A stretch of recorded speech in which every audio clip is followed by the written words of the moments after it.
how to unlock and unhide a WhatsApp chat. To get started, first of all, open up the WhatsApp application on your phone. You will then be taken to the chats page. Here, you can view all your chats with friends on WhatsApp. On this page, go to the bottom left corner and tap on Settings. This is the WhatsApp settings page. Now, go to Chats. Then, enable Keep Chats Archived.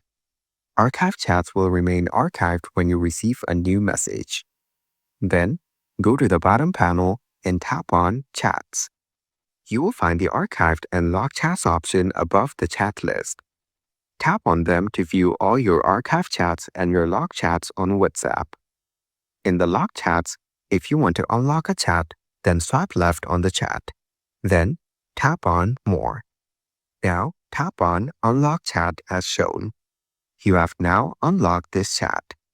In the same way, you can also unarchive a chat in the Archived Messages section. You can then see that the chats are back in your WhatsApp chat list. Following these steps, you can easily unlock and unhide a WhatsApp chat.